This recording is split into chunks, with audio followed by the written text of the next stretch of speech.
धर्म के नाम पर राजनीति करने वाले जो जहर फैलाने का काम करते हैं, अब इन लोगों को सचेत होना पड़ेगा कि ध्यान जहां देना चाहिए वहां नहीं दे पा रहे।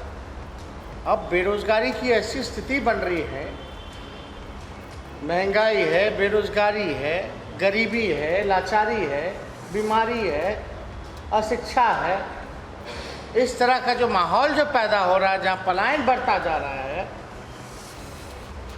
वहाँ सचमुच अगर सरकार नहीं ध्यान देगी तो कंट्रोल करना मुश्किल हो जाएगा।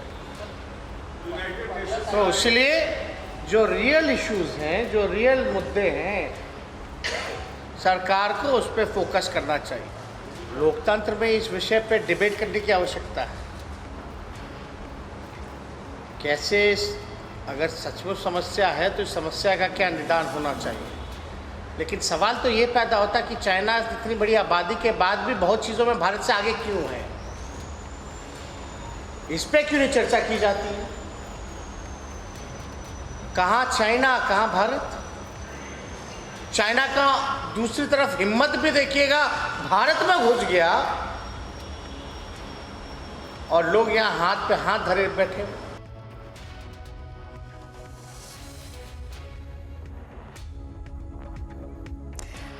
And the Congress also had some bizarre explanations coming. Viewers, now Udit Raj has said that the UN report is completely false. Listen it. This situation is not alarming because recent Zero Service and Ministry of Family and Welfare has carried out the survey that to maintain the population balance, one per woman prescribed a child is 2.1, and as far as Hindu population growth is concerned, it has come down below two children per woman per person. That means that population is not going to a problem in this country. Is a resource management wastage.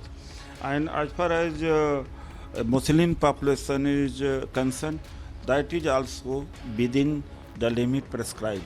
Because what happened is that WHO prescription or by other standard is that per person, per woman, prescribed limit of children is 2.1%. So 2.1% is not exceeding, and it's going to be stabilized also, because what happened, China is now giving incentives to have a children. There, what happened, they are now facing decline of the population, and India will also face declining problem after 15-20 years. This is not alarming. This is all propaganda of BJP and RSS that of course there is explosion of the population, but it's not there. Because recent survey, the two surveys have confirmed. So we are seeing some bizarre spin there by the opposition. So multiple reactions coming in, viewers. And let's have a look at what Tarun Chugh had also said just a short while back.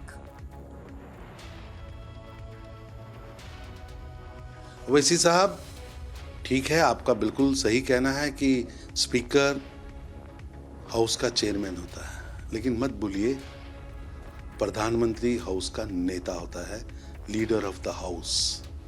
वो नेता है और जनता के vote के कारण वो लोकसभा में चुन के आते हैं। उनका ये कहना, ओवैसी साहब का ये कहना अनकॉन्स्टिट्यूशनल है, और मैं हैरान हूं, एडवोकेट हैं ओवैसी साहब और उनको ध्यान नहीं आ रहा है, इतनी देर से सदन में है, शायद दिल कहीं और लगा है। ये दिल इधर लाएंगे तो ध्यान आएगा कि प्रधानमंत्री देश की लोकसभा का नेता है। हमेशा जब भी डेवलपमेंट के काम होते हैं तो इस तरह की बातें आती हैं, ना सिर्फ ओवैसी साहब इसमें बोल रहे हैं, कांग्रेस भी सामने आई, वो भी कहती है ये सब चीज़ें नहीं होनी चाहिए। क्या मानते हैं? 100 साल हो गए थे देश के पार्लियामेंट को, 100 से ज़्यादा। आप 100 साल में देखिए तकनीक कैसे आगे बढ़ी है। दुनिया कैसे बदली है।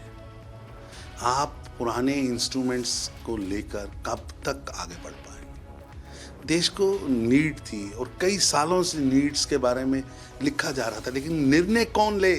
आज डिसाइसिव डायनेमिक प्रधानमंत्री नरेंद्र मोदी जी की सरकार है जो निर्णय भी लेती है और राष्ट्रहित के निर्णयों को लागू भी करती है।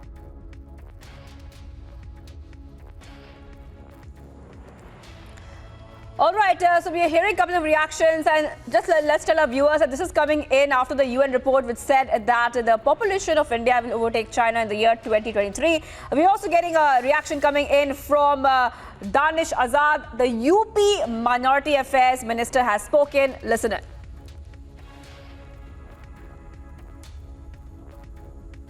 देखिए, निश्चित तौर पे आज ये समय है कि हम सबको देश के विकास के बारे में सोचना चाहिए और सबको अपने एक सार्थक सहयोग देश के विकास के लिए करनी चाहिए।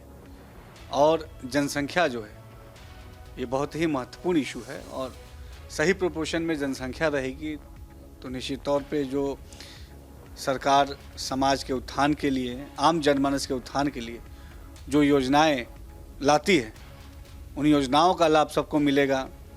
हमारा पर्यावरण सुरक्षित रहेगा, बेहतर रहेगा। तो हम सबको ये समय है कि जनसंख्या के बारे में, पर्यावरण के बारे में गंभीरता से सोचना चाहिए और हम सबको समान रूप से विकास के अवसर उपलब्ध हो। इन चीज़ों के लिए ये सब ज़रूरी है। मंत्री ने ये भी कहा कि एजेस डेमोग्राफी पर भी इसका असर पड़ता है एक समय के बाद, अवस्था और व्यवस्था है वो ठीक नहीं रहती। देखिए, हमारा मानना है कि हम सबको ग्राउंड लेवल पे विकास सही तरीके से पहुंचाना है, तो जनसंख्या एक अहम फैक्टर है। अगर व्यवस्थित जनसंख्या होगी तो व्यवस्थित विकास धरातल तक पहुंचाने में हमें आसानी होगी, और जो जीवन सुधार का जो लक्ष्य है सरकार का, हमारे उस लक्ष्य को हम आसानी से उस लक्ष्य को प्राप्त करेंगे। तो ये वाकई ये सही है कि हम सबको जनसंख्या के बारे में गंभीरता से सोचना चाहिए। और तमाम चीज़ें आप देखिए, चाहे रोज़गार हो, चाहे व्यापार हो, चाहे पर्यावरण हो, सब चीज़ का सीधा ताल्लुक जनसंख्या से है। तो इन चीज़ों पर विचार करना। All right, so we are hearing a couple of reactions coming in on this big story, population bomb. That's a big story today. We have been tracking multiple reactions coming in, bizarre statements coming from the Congress as well, and even OAC, who has called the UN report Sanghi. Well, moving on.